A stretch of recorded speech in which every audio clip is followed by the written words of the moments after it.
తన తండ్రిని కొడుకు అడిగిన ఒక సందేహం.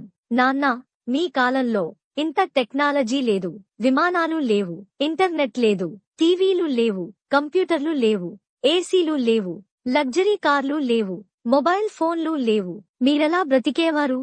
దానికి ఆ తరము తండ్రిగారు ఇచ్చిన ఆన్సర్: మీ తరమువారు ఈ రోజుల్లో ఎలాగైతే ప్రార్థన లేకుండా, మర్యాద లేకుండా, ప్లానింగ్ లేకుండా, క్రమశిక్షణ లేకుండా, పెద్దల ఎడల గౌరవం లేకుండా, మన చరిత్రపై అవగాహన లేకుండా, కుటుంబ విలువలపై ఏమాత్రం పట్టింపులు లేకుండా, ఏ మోరల్స్ లేకుండా రోజులు ఎలా గడిపేస్తున్నారో, మేము ఆ మోరల్స్ అన్నీ పాటిస్తూ ఆనందముగా జీవించాము. మేము మీలాగా వాహనం నడిపేటప్పుడు హెల్మెట్ ధరించలేదు.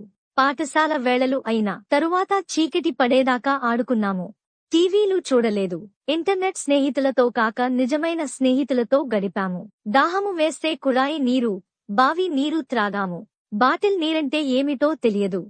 ఒకే గ్లాస్లో నలుగురం జ్యూస్ త్రాగినా, కాకి ఎంగిలి చేసిన జామకాయలు తిన్నా మాకెప్పుడూ జబ్బులు రాలేదు. 3 పూటల అన్నమే తిన్నా మాకు ఊబకాయం రాలేదు. షూస్ లేకుండా ఉత్తి పాదాలపై పరిగెత్తినా మాకు కీళ్ల నొప్పులు రాలేదు. సొంత ఆట వస్తువులు తయారు చేసుకుని ఆడుకున్నాము. అష్టాచెమ్మ, 7 పెంకులు, కోతి కొమ్మచ్చి, వైకుంఠ పాళి ఆడుకున్నాము. బంధువులతో కలిసి మెలసి ఆనందముగా ఉన్నాము. పిలువకపోయినా స్నేహితుల ఇండ్లకు వెళ్లి వారి తినుబండారాలు ఆరగించాము. మావి బ్లాక్ అండ్ వైట్ ఫోటోలే అయినా వాటి వెనుక ఎన్నో మధుర స్మృతులు. బహుశా మా తల్లిదండ్రులు చెప్పినది ఆచరించిన చివరి తరం మేమే. మా వారసులు శాసించినది పాటించే మొదటి తరము మాదే కావచ్చు. అయినప్పటికీ మీ యాంత్రిక జీవితానికి యథాశక్తి సహాయపడుతున్న వాళ్లము. మేము ఒక లిమిటెడ్ ఎడిషన్ మోడల్స్ లాంటి వాళ్లము. అందుకే మా విన్నపము ఏమంటే, భూమిపైనుండి మేము వెళ్లిపోకముందే మా జీవితాల నుండి ఎంతో కొంత మా నుండి మీరు నేర్చుకోండి.